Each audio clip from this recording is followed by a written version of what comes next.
Усім прывітанне, з вами по-ранейшаму Зміцер Лукашукі. Мы по-ранейшаму абмяркоўваем падзею Беларусі і за яе межамі. Настаў час для чарговага нашага госця і я рады вітаць. Шкада, што не ў студыі. Мінулы раз у студыі было вельмі так душэўна, як кажуць, але тым не менш, хоць па зуме, але як заўсёды чакаю выдатнага аналізу ад нашага кандыдата гістарычных навук і палітычнага аглядальніка Евгена Красуліна. Добрый день, спадар Евген. День добрый. Спадар Евген, давайте мы, як звычайна мы гэта любім, праз гістарычную прызму. Боже мой, что-то прызма ко мне прыцапілася. Перед нами была размова с Сидорской. Там мы на ўсё глядзім праз гендерную прызму, а тут з вами будем лінзу дакладней, а тут будем з вами праз гістарычную лінзу глядзець на сённяшнія падзеі.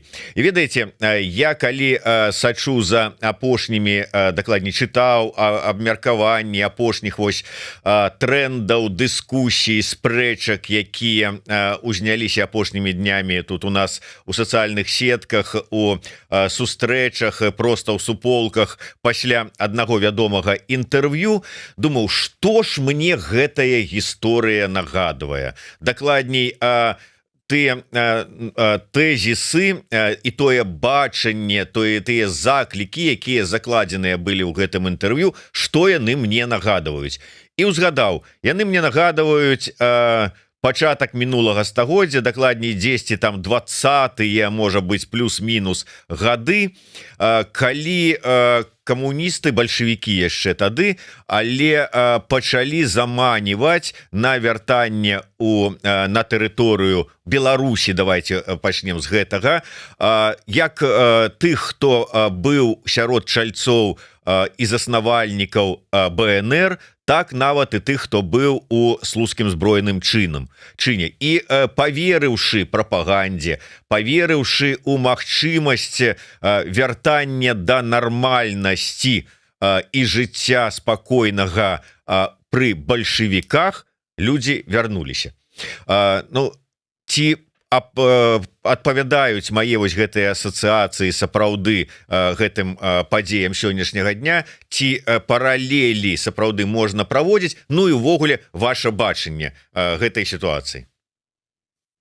Ну так, параллели абсолютно слушные, и, уласна кажучы, мы, падаецца, ўжо не аднойчы іх закраналі, і я пра гэта казаў шмат у якіх этэрах, у шматлікіх крыніцах, і шмат хто іншы на гэта звяртаў увагу, што так, у 20-е гады савецкае кіраўніцтва бальшавіцкае, оно правяло вельмі такую актыўную і паспяховую, трэба аддаць ім належную вось гэтую аперацыю ці стратэгію па дэмабілізацыі, дыскрэдытацыі, ліквідацыі вось той апазіцыі, якая была за межамі і якая была істотным фактарам у тым ліку ўнутранай палітыкі, куды не падзенешся ад гэтага. Гэта было фактарам, з чаго, вось, напрыклад, калі бярэм Беларусю і беларускі, скажем так, выпадак, кейс, гэта была рада БНР, гэта была дзейнасць рупліўцаў беларушчыны за мяжой, на што бальшавіцкія улады не маглі не адказваць, не рэагаваць. І яны былі вымушаны праводзіць вось гэтую каранізацыю, тое, што, як гэта завецца ў савецкіх крыніцах, то бок прасоўванне беларусізацыі ў Беларусі, украінізацыі ва Ўкраіне і гэтак далей.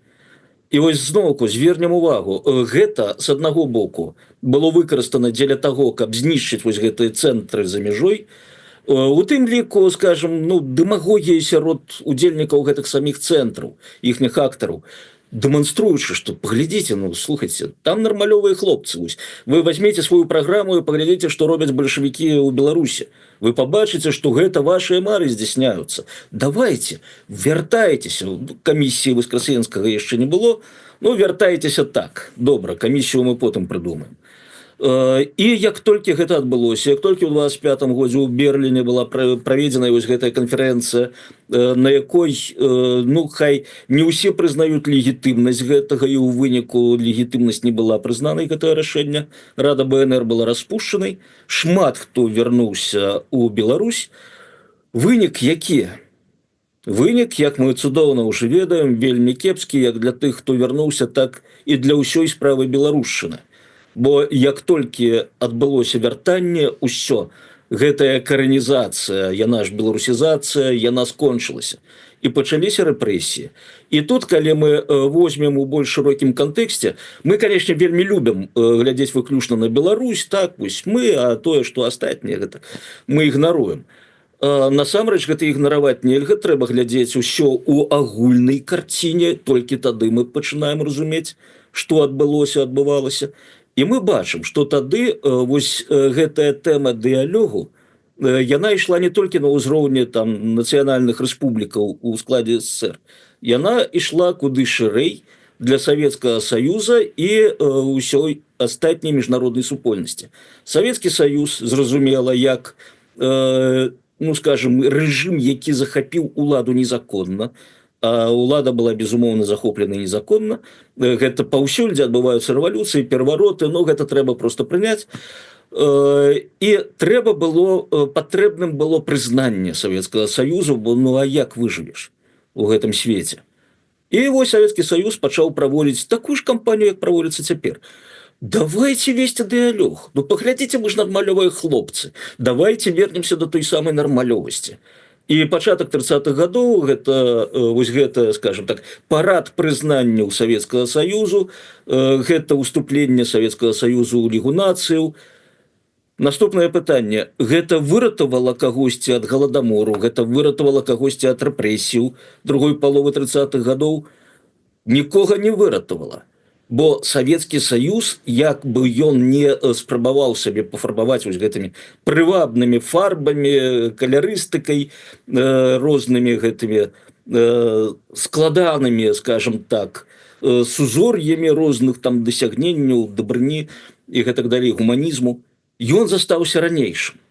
І гэта зноўку, гэта ж і прайшло праз 40-е, 50-е, 60-е, 70-е, 80-е, толькі за познім Гарбачовым, так рэпрэсіі-то скончыліся і спыніліся пакуты людзей.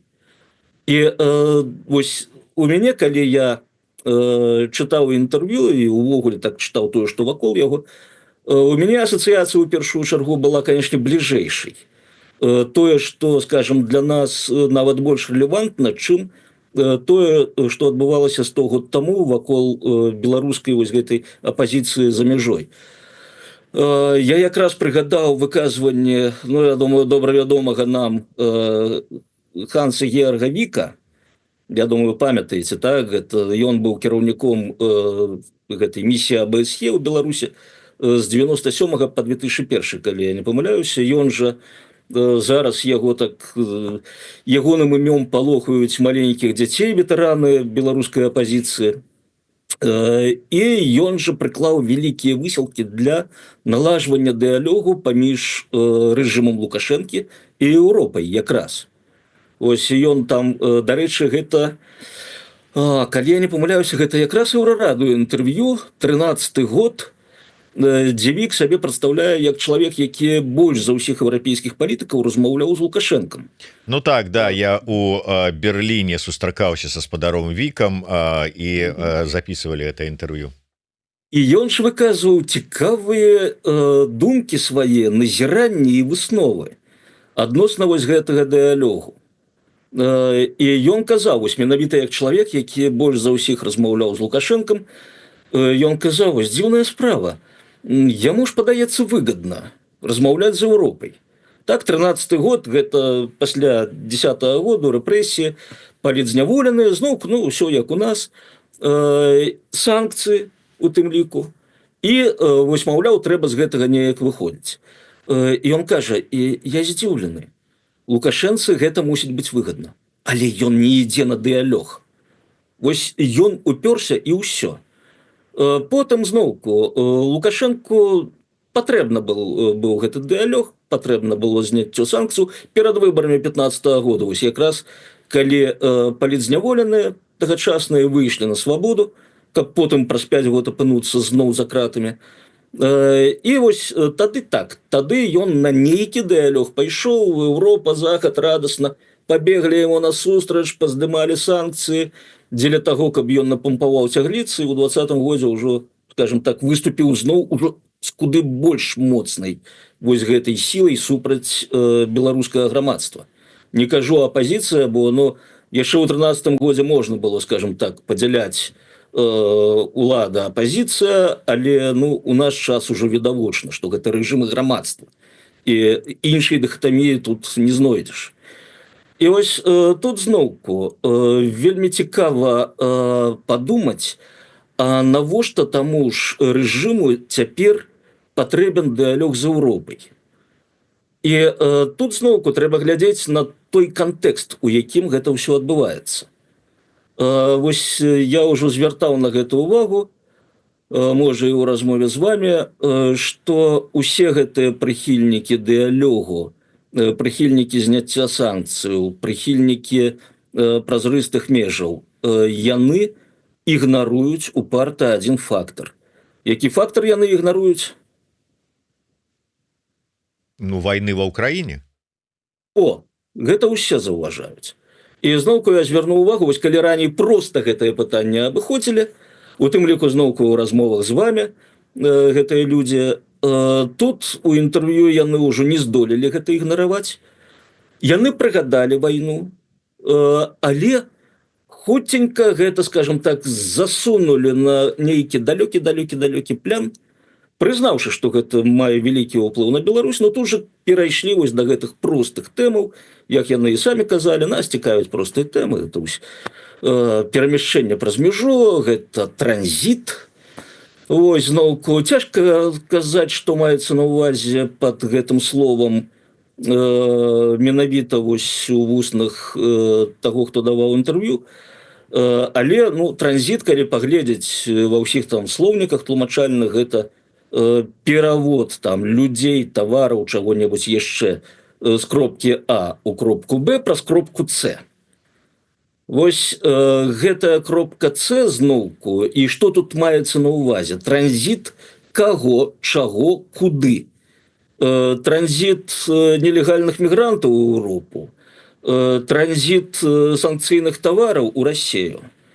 Вось для мяне засталося таямніцай, што яны разумеюць пад гэтым транзітам. Можа, яны зноўку незграбна выкарысталі слова, но ўсё ж таки я за тое, каб была дысцыпліна ў выкарыстанні тэрмінаў, каб валодаць тэрмінамі, бо можна тут вельмі моцна пракалоцца, у тым ліку ў перамовах з партнерамі. Вось, вяртаемся да сітуацыі вось больш шырокай, з вайной ва ўкраіне, у якой Еўропа ўсё больш і больш пачынае жыць. Калі раней, вось 22 год, яшчэ можна было, скажем так, ад еўрапейцаў так пачуць ці пабачыць, якое іх стаўленне, што маўляў, так, там ідзе канфлікт, наша такая справа, зараз мы гэтых там папуасаў усходнееўрапейскіх памірым ці прыструнім. А цяпер-то ўсё болей разумее Еўропа, разумеюць еўрапейскія палітыкі і грамадствы, што ўсё не проста так, што Украіна гэта толькі адна са звёнаў гэтага ланцугу, які ў выніку прывядзе да іх у Еўропу. І вось тут зноўку я казаў ужо, што вось гэтыя заклікі да дыялогу з Еўропай з'яўляюцца часткай супольнай стратэгіі. І цікава, што выйшла інтэрв'ю Марыі Калеснікавай з гэтай тэмай. Паралельна прагучалі абсалютна такія ж наратывы ў Беларусі, што трэба весці дыялог з Еўропай, што ж гэта неразумная Еўропа гэты дыялог не вядзе. І што цікава, адзін чалавек, якога клічуць Герхард Шрёдер, паралельна публікуе свой артыкул. Калі я не памыляюся, Берлінер Цайтунг публікуе гэты артыкул, зноўку Нямецчына, і там ён заклікае, правда, не да дыялогу з Лукашэнкам, ён на дробязі не разменьваецца, ён заклікае да дыялогу з Пуцінам, з Расіяй. Там кажа, навошта мы дэманізуем гэтую Расію? Якая для нас карысць, што мы спрачаемся з ёй, уводзім санкцыі, адмяняем набыццё вуглевадародаў расійскіх. Вось тут, дарэчы, можна больш звяртаць увагу на дыскусію вакол публікацыі Шрёдера, бо там я заўважыў, культура дыскусіі не пабудавана вакол папрокаў апанентам, што вось маўляў, вы просто хейціце гэтага старога чалавека заслужанага, вось для яго гэта шок, так нельга. Не, там, як і трэба, спрачаюцца з ідэяй і указваюць менавіта на хібы ідэі. У нас таксама так, ну просто у нас падаецца, што вось вельмі шмат таксама закідваецца гэтай тэмы, гэтай ідэі, што выступаюць супраць Марыі Калеснікавай. Не, спрачаюцца з ідэяй. А процілеглы бок замест падбору лягічных і рацыянальных аргументаў вось зводзяць усё на эмоцыі. Ну гэта дэмагогія нармалёва, яна заўжды была. Вось таму публікацыя Шрёдера тут для нас больш цікава, бо мы можам глядзець, якія аргументы прыводзяць апаненты гэтай ідэі. А аргументы, уласна кажучы, адназначныя, гэта тая ж вайна ва ўкраіне. Яны не аддзяляюць інтарэсы простых немцаў ад таго, што адбываецца ў Еўропе цяпер і што несе пагрозу Еўропе, і не толькі Еўропе, увогуле. Дэмакратычнаму свету гэта несе вялікую пагрозу, любому грамадству гэта несе пагрозу. І там, уласна кажучы, Шрёдеру даволі падрабязна, так папулярна тлумачыць, чаму ён не мае рацыю, што з Расіяй нельга весці дыялог, пакуль яна з'яўляецца агрэсарам, пакуль яна пагражае не толькі Украіне, але і Еўропе. І вось тут зноўку вяртаемся да Беларусі, гартаем навінныя там сайты рэжыму лукашысцкая, чытаем савецкую Беларусію і гэтак далей, і бачым выказванне Рэжанкова, дзе проста гучыць пагроза да суседняй краіны і заклік да барацьбы супраць законнага ўраду гэтай краіны. Законнага, падкрэсліваю, не таго, які, скраўшы выбары, узурпаваў уладу, а таго, які прыйшоў да ўлады канстытуцыйным законным шляхам праз выбары. І вось тут пачынаеш разумець, што ўсе гэтыя заклікі да дыялогу з Еўропай, яны, скажем так, ну, маюць пад сабой не надта добрую падставу, не надта добрую глебу. І тут ужо пачынаеш задумвацца, так, ці можа сапраўды гэта такая скаардынаваная кампанія, накіраваная супраць Еўропы. І гэта абсалютна не жарты. Гэта не рамкі, скажем так, нейкіх спрэчак у, ну, там, не ведаю, у сферы беларускай міграцыі ці ўвогуле ў сферы там беларускага грамадства. Не. Гэта выходзіць за рамкі. І зноўку нельга глядзець на гэта, адрынаючы вось гэта агульны кантэкст. І калі мы не адрынаем гэта агульны кантэкст, мы бачым, што вялікая небяспека сыходзіць вось ад гэтай самой ідэі, якая закідваецца не толькі ў беларускае, але і ў еўрапейскія грамадства. Вось зараз будзе Мюнхенская канферэнцыя, і да гадалкі не хадзі, мы ж там пачуем усё тое ж. І даволі, я думаю, вялікі маштаб будзе мець вось гэты закід гэтай ідэі. Бо зноўку, вяртаючыся да шырокага кантэксту, мы бачым, як неабходна для пуцінскага рэжыму, для лукашысцкага рэжыму аслабленне санкцыяў. Чаму? Усё праз тую ж вайну. Мой монолог зацягнуўся, магчыма, у вас ёсць пытанне. Я сапраўды хацеў бы пытаннем ўсё ж таки вярнуць вас да гісторыі. І глядзіце, памятаеце, калі НЭП пачалі бальшавікі уводзіць, ну гэта ж была как бы такая сапраўды сітуацыя, калі тыя, хто выехаў, мог бы падумаць, ну вот нешта там мяняецца, ну вот нармальнасць, нам падаюць сігналы.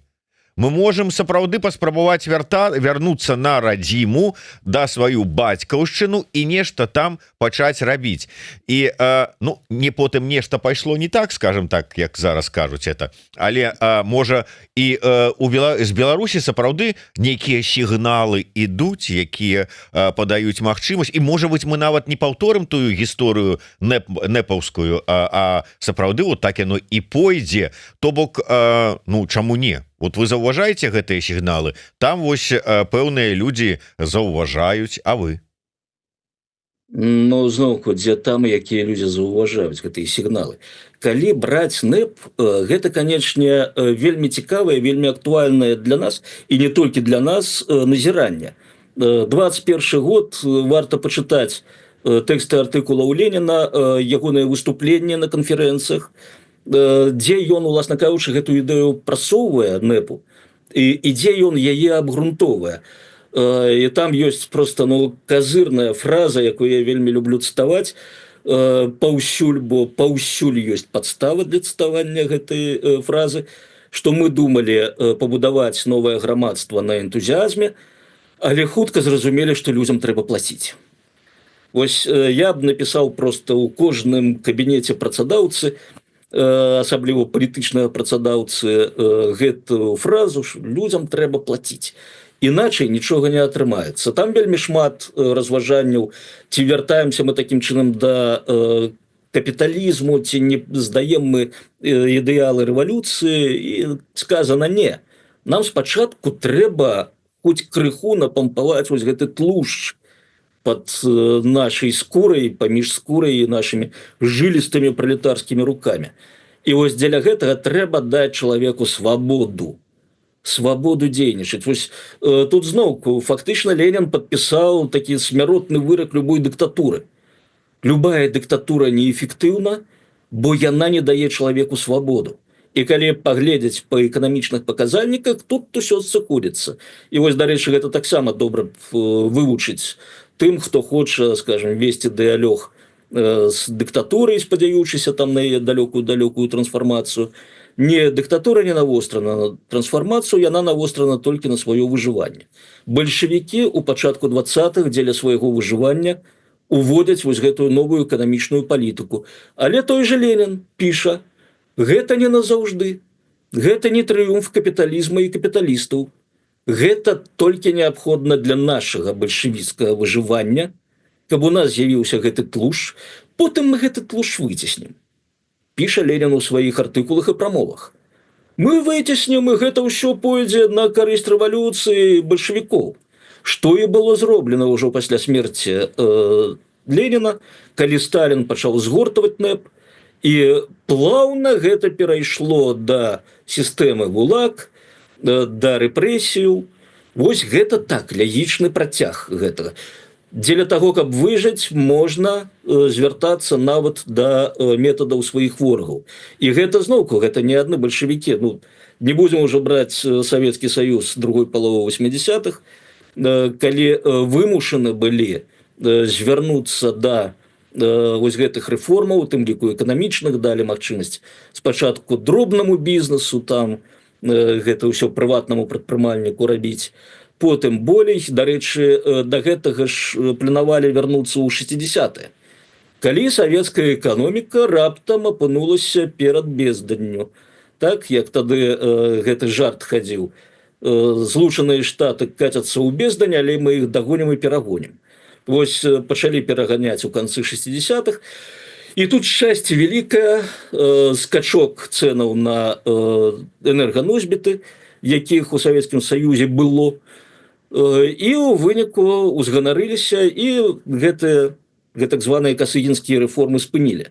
Но хапіла толькі роўна да таго моманту, калі паляцеў уніз нафтадаляр, дакладней спынілася гэтая плыня, і тады такі б давялося ісці на лібералізацыю, у першую чаргу, эканамічнага жыцця. Да тых жа метадаў нечакана, так, звярнуўся рэжым Фідэля Кастра на Кубе. Не было чаго есці, літаральна быў голад. Мой знаёмы мне распавядаў, кубінец, як яны елі жывёлаў у зоапарку. Не было нічога. І тады пачалася лёгкая лібералізацыя. Можна там залішкі прадаваць, як проста ў першыя часы НЭПу.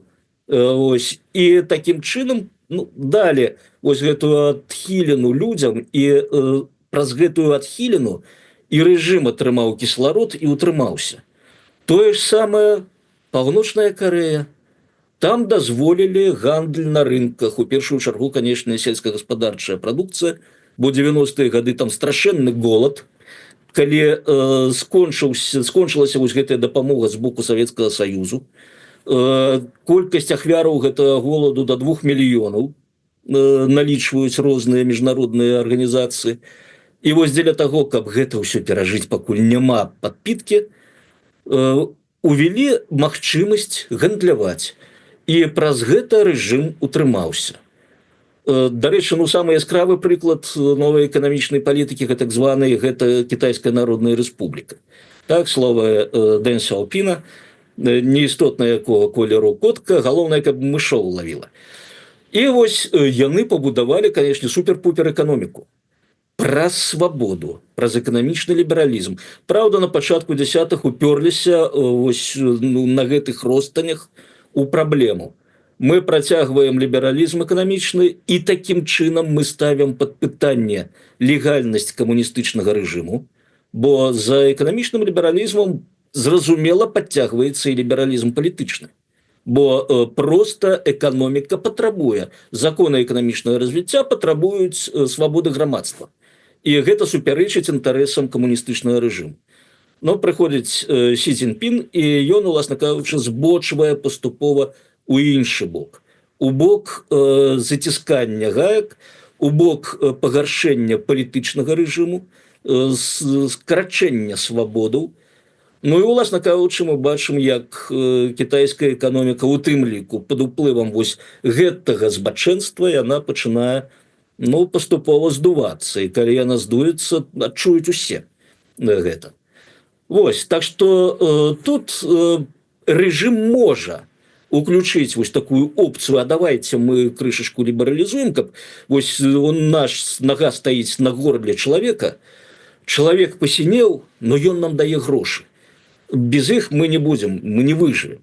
Таму давайте крышачку прападнём гэтую нагу, каб ён там з пасінелага ў пачырванелага пераўтварыўся, там штосьці ухапіў, нейкія малекулы кісларода, і потым зноў наступім. Калі ён пачне ачуняць, там ужо заварушыцца, каб нас кінуць, мы яго зноў прыдушым, но за гэты час ён нам аддасць і грошы, і утворыць гэтую праслойку, якая дазволіць нам існаваць далей.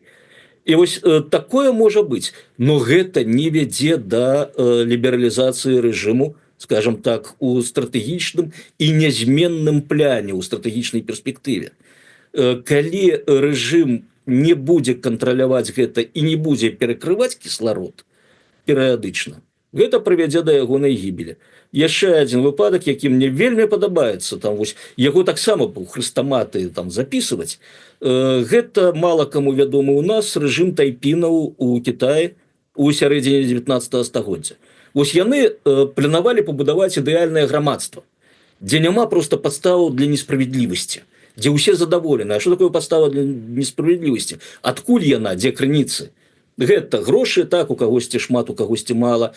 Гэта жыллё, у кагосьці там шыкоўна, у кагосьці няма яго. Ежа, хтосьці там лобстараў есть, так, а у кагосьці і на бульбушку не хапае. І гэтак далей, уплоть да сем'яў, у кагосьці жонка разумная, прыгожая, і муж працавіты, а ў іншага не. Тайпіны ліквідавалі ўсё. Літаральна, да сем'яў. Развялі мужчынаў і жанчынаў па розных легірах. Прафесійнага падзелу не было. Сёння ты выконваеш адну працу, заўтра зусім іншую. Абмену няма, бо гэта несправядліва, гэта вядзе да пераразмеркавання рэсурсаў, у кагосьці болей з'яўляецца. І у выніку было пабудаваным такое ідэальнае, справядлівае грамадства. Першае, чаго не вытрымалі людзі, гэта адсутнасці абмену. І тайпіны былі вымушаны дазволіць абмен паміж людзьмі на той тэрыторыі, якую яны кантралявалі. І гэта ўсё. Гэта быў крок да гібелі тайпінаў, іхняга рэжыму. Іншыя рэжымы, не думаю, што ведаюць гэтую гісторыю, цяперашнія рэжымы, но яны інтуітыўна разумеюць, што калі даць чалавеку свабоду, гэта будзе для іх гібель. І зноўку ёсць адна праблемка, у тым ліку ў Беларусі, з беларускім рэжымам, якую ігнаруюць, гэта развіццё рэжыму. Можна развівацца ў рамках там сваёй краіны, без кантэксту. Так, вы робіце аўтаркію, вы не лезеце да суседзяў, і, уласна кажучы, суседзям плеваць на тое, што ў вас адбываецца там. Хоць жрыце сваіх гэтых грамадзянаў. А тут-то мы існуем зусім у іншай рэальнасці, зусім у іншай сітуацыі. Рэжым, што Беларусі, што Расія, ён лезе да суседзяў. Мэта-то якая? Мэта адбудова расійскай імперыі. Мы ўвесь час зноўку пра гэта забываем. Вось калі Вік казаў, я не ведаю, чаму Лукашенко не ідзе на перамовы з Еўропай, я мог бы яму падказаць. Таму што цэнтр універсуму для Лукашэнкі гэта Масква. Ён не можа адарвацца ад гэтага цэнтру. Ён не можа пераключыць вось сваю карціну свету, хуценька яе там перабудаваць і пайсці зусім у іншы бок. Зноўку пайсці ў іншы бок гэта значыць згубіць рэсурс Масквы, на якім ён, уласна кажучы, усе гэтыя 30 год і пражыў. Бо ён не пабудаваў эфектыўнай эканомікі, ён мог існаваць толькі за кошт вось прытоку гэтага рэсурсу у Беларусі. Як, уласна, і цяпер, калі паглядзець справаздачы Белполу, там бачна, і не толькі Белполу, украінцы на гэта таксама звяртаюць увагу, што цяпер беларуская эканоміка ў значнай ступені арыентавана на падтрымку вядзення вайны, і гэта вельмі сур'ёзна, і сур'ёзна не толькі палітычнымі наступствамі, гэта сур'ёзна і наступствамі эканамічнымі. Вось калі пачытаць прагнозы для расійскай эканомікі на 26 год, там вельмі часта прыгадваюць вось гэты фактар рызыкі. Не працяг вайны, гэта безумоўна фактар рызыкі, спыненне вайны. Бо спыненне вайны гэта азначае ліквідацыю фактычна гіганцкага вось гэтага сектару эканомікі, які цяпер абслугоўвае баявыя дзеянні.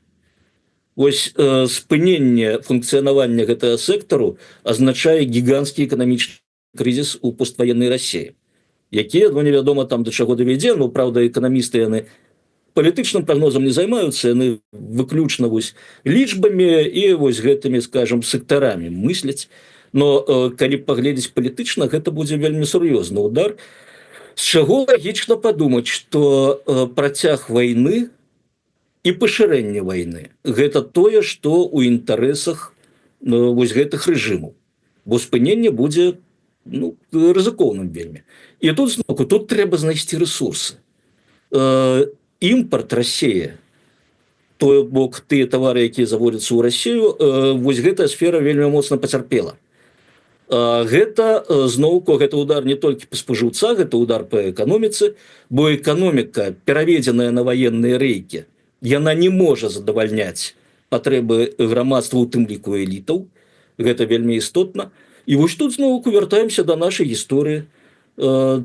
Патрэбна аддушына, патрэбна гэтая шчылінка, праз якую ідзе той самы транзіт з Еўропы, а далей паўсюль. Вось крыху падышаць, бо не толькі іхняя нага стаіць на горле грамадства і перакрывае кісларод, нага санкцыяў стаіць на іхнім горле і таксама перакрывае кісларод. Нягледзячы на тое, што ў інтэрв'ю сказана, што санкцыі ўводзяць дзеля таго, каб іх здымаць, не. Санкцыі ўводзяць дзеля таго, каб навучыць каго-небудзь паводзіць сабе прыстойна. Не забіваць сваіх грамадзянаў, не кідаць іх у турмы, не катаваць іх і не ваяваць з суседзямі.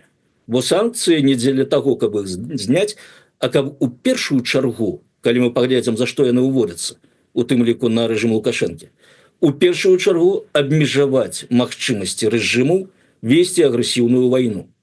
Вось і тут зноўку ўзнікае пытанне, а навошта тады мы выступаем за зняццё санкцыяў? Дыктатуры-то не казалі, што яны ўсё спыняюць агрэсію, яны ўсё зразумелі, яны выводзяць войскі з тэрыторыяў, яны прыбіраюць арэшнікі і тактычную ядравую зброю, калі яна ёсць, з непасрэднай блізкасці да межаў Еўропы. Вось тут можна паверыць, што нейкія сігналы паступаюць. Пакуль паступаюць толькі процілеглыя сігналы. І вось у гэтым кантэксце заклікі да дыялогу гучаць больш, чым дзіўна. І на жаль, не так шмат часу у нас ёсць.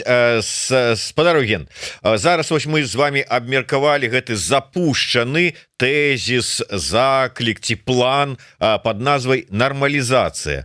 Але перад гэтым мы ўжо чулі такі яшчэ адзін заклік, тэрмін ці план под заклікам фінляндызацыя. А вось буквально 2 тыдні таму, можа плюс-мінус, буферызацыя. Вам не падаецца, што яны как бы вот, ну, ці дакладней, ёсць нейкае падабенства ў гэтых планах ці няма, ці гэта розныя і увогуле і падыходы зусім супрацьлеглыя? Значит, зноўку, калі браць вось гэтае паняцце фінляндызацыя, так, глядзець, з чаго яно нарадзілася, ну, з гісторыі Фінляндыі, якая апынулася, уласна кажучы, вось паміж дзвюмя гэтымі лагерамі, у Савецкага Саюзу не хапіла тады, як не хапіла яму ў 39-40 годзе рэсурсу, магчымасці падмяць пад сабе Фінляндыю цалкам. Значит, не чулі б мы пра фінляндызацыю. Тое ж самае ў 45 годзе ўсё ж такі Фінляндыя яе не далі захапіць, у тым ліку праз тое, што Фінляндыя своечасова так пераскочыла, памяняла свае бакі падчас Другой сусветнай вайны. Але Савецкі Саюз пераўтварыў яе вось у гэтую залежную ад Масквы тэрыторыю яшчэ да таго, як была сфармулявана дактрына Брэжнева, дактрына абмежаванага суверэнітэту, калі краіны, якія ўваходзілі ў сацыялістычны лягер, мелі вельмі абмежаваны суверэнітэт, асабліва ў пытаннях знешняй палітыкі, але і ўнутранай таксама. Памятаем, Прага 68 год і гэтак далей. І тут вось фінляндызацыя гэта, уласна кажучы, даволі ганебны стан дзяржавы, якая пазбаўлена магчымасці вырашаць за сабе. І адпаведна грамадства і людзі не могуць вырашаць. У тым ліку у Фінляндыі немагчыма было галасаваць за пэўныя палітычныя сілы, за якія фіны хацелі б галасаваць, но не, яны не падабаліся Маскве, і таму там быў жорсткі даволі бан пастаўлены на гэтыя палітычныя сілы. Калі паглядзець заходнюю літаратуру, вось, скажем так, канатацыю, з якой тэрмін фінляндызацыі выкарыстоўваецца у заходняй літаратуры, нічога добрага ў гэтым няма. Вось гэта якраз паказана дзяржава, якая не мае свайго суверэнітэту. Канешне, яна не укупавана, канешне, там ёсць элементы капіталізму, ўсё добра, но яна прывязана жорстка да нейкай сілы, і гэтая сіла кантралюе даволі значныя сферы жыцця гэтай краіны і грамадства. Але калі мы кажам пра фінляндызацыю, мы вось кажам, калі ёсць дзве сілы, якія спрачаюцца за гэтую канкрэтную дзяржаву, за гэтую краіну, і у выніку наступае кампраміс. Так, Савецкі Саюз пагадзіўся тады, што Захад не даў яму захапіць Фінляндыю цалкам. Калі мы паглядзім на цяперашнія настроі, сярод, у тым ліку, ну, скажем так, расійскіх так званых інтэлектуалаў, там наперадзе на ліхім кані Дугін скача, і ён якраз недавно так выказаўся даволі рэзка, але выказаўся у кантэксце карціны свету расейцаў, што хто не з намі, той супраць нас, і на таго мы абрынемся з усёй нашай ненавісцю. Ён казаў адкрыта, гэта ён казаў не ў дачыненні Беларусі, не ў дачыненні Украіны, ён гэта казаў у дачыненні краін Паўднёвага Каўказу і Цэнтральнай Азіі. І ён казаў канкрэтна: вы не будете швейцарыямі ніякімі. Не, вы будете з намі, ці вас не будзе. Вось гэта тое, што вызначае усе гэтыя, і, скажем так, пазначае сэнс усіх гэтых размоваў пра буферызацыю, фінляндызацыю і гэтак далей. Вам ніхто не збіраецца даваць такіх магчымасцяў. І гэтыя размовы можна весці толькі для дэмабілізацыі беларускага грамадства у справе процістаяння і рэжыму, і дыктатуры, і агрэсіі вонкавай. Бо зноўку, вось цяпер, канечне, шмат ідзе размоваў і публікацыяў па магчымых канфігурацыях вось цяперашняга свету, асабліва ва ўсходняй Еўропе, і праводзяць межы. Так, на адных мапах межы праводзяцца так, што Беларусь застаецца ў Расіі, на іншых мапах праводзяцца так, што Беларусь адыходзіць у Еўропе ўсё ж такі, трапляе ў Еўропу. И, конечно, ну, я не думаю, что есть белорусы, которые марят застаться в русском свете. Ну, есть, но их мало, я думаю, меньше за 3%. Большасць ўсё ж таки хоча ў Еўропу. І вось тут вельмі шмат што залежыць якраз ад беларускага грамадства, якому заўжды тлумачыць, што ад вас нічога не залежыць. Не, залежыць. У тым ліку залежыць ад таго, наколькі вы прадэманструеце сваю волю апынуцца па гэты ці па іншы бок новай жалезнай заслоны. Ну, пакуль што так, гіпатэтычнай, тэарэтычнай жалезнай заслоны, но якая ў любы момант можа пераўтварыцца ў рэальную. І вось, дарэчы, тут гэтыя заявы пра фінляндызацыю, заявы пра неабходнасць дыялогу Еўропы з дыктатарам, гэта наносіць вельмі моцны удар па іміджу беларускага грамадства. Я ўжо маўчу пра апазіцыю, я чытаю допісы тых жа расійскіх, ну, скажем так, ну, не апазіцыйных палітыкаў, хутчэй аналітыкаў, расійскіх, украінскіх, каўказскіх, грузінскіх, напрыклад. Яны рэагуюць на інтэрв'ю, вось гэта, якое ў нас сёння праходзіць чырвонай ніццю па размове, такім чынам, і гэта беларуская апазіцыя.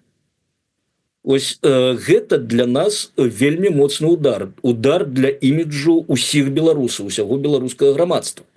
Бо ўсё беларускае грамадства ўсё ж такі ў большасці нацелена на іншае. Не на дыялог з дыктатарам, не на ўзнагароду яго за тое, што ён кагосьці там жывым адпусціў, так? А за тое, каб Беларусь была свабоднай, дэмакратычнай і незалежнай. Ну і пажадана зноўку з Еўропай, но там ужо, скажем, можна вырашаць праз рэферэндумы ці што-небудзь яшчэ. І тут вось беларускае грамадства якраз мусіць прадэманстраваць. Гэта магчыма прадэманстраваць. Бо зноўку да мяне ідзе рэфлексія з Беларусі ад людзей, якія там знаходзяцца на вось гэтую ідэю дыялогу. Не магу казаць, што яны ў шоку, я хутчэй скажу, што яны ў жаху ад гэтага. І яны зноўку, яны мяне таксама адсылаюць на вонкавую рэакцыю на гэтую ідэю, на яе агучванне, і яны звяртаюць увагу: паглядзі, гэта ж б'е па нас усіх, зрабіце што-небудзь. І гэта так даводзіцца ўспрымаць даволі сур'ёзна, што беларусы гэтым заклапочаны. Вось гэта, на гэта зноўку звярнуць бы ўвагу. Но не, нам замест гэта кажуць, што ой, вы там адарваліся ад Беларусі. Чалавек 20 год з лішкам таму з'ехаў і кажа: ой, да вы адарваліся ад беларускага народу, вы не ведаеце, чым ён жыве і дыхае. Не, ёсць магчымасці ў наш час атрымліваць гэтую інфармацыю з Беларусі. І зноўку людзям з Беларусі таксама ёсць магчымасць дэманстраваць сваё стаўленне да падобных мірных ініцыятываў.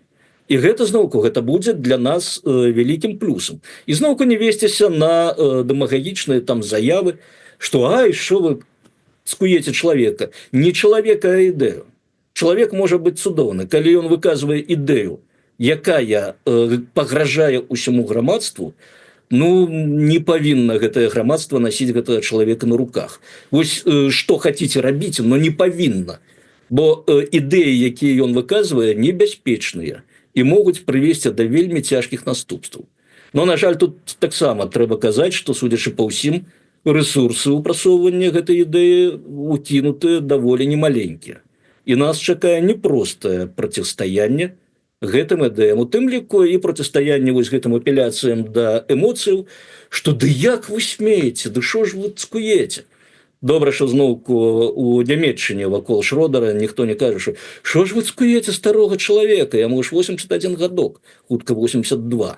Так пашкадуеце яго, давайце паплёскаем яму ў далёнцы.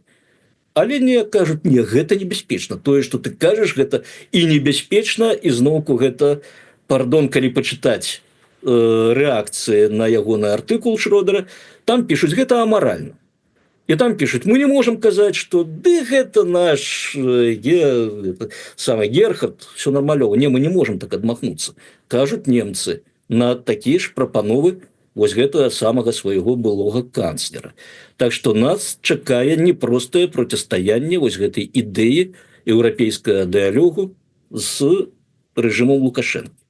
Ну увогуле да вось спадар Евген спасылаўся на галасы з вялікай зямлі, так бы мовіць, Беларусі, якія кажуць сваё бачанне, а даходзяць і іншыя галасы адтуль жа. Безумоўна, не яны будуць канчаткова прымаць рашэнне, але яны сведчаць пра настроі. Я маю на увазе прапагандыстаў кшталту мукавозчыка, які апублікаваў артыкул у Савецкай Беларусі, дзе ён у сваёй галаве размаўляў по тэлефоне с Марыяй Калеснікавай, і сэнс гэтай размовы потым і там, скажем, мір прапановаў да дыялогу ён закончыў сваім выказваннем: можете засунуть сваю дудачку в зад.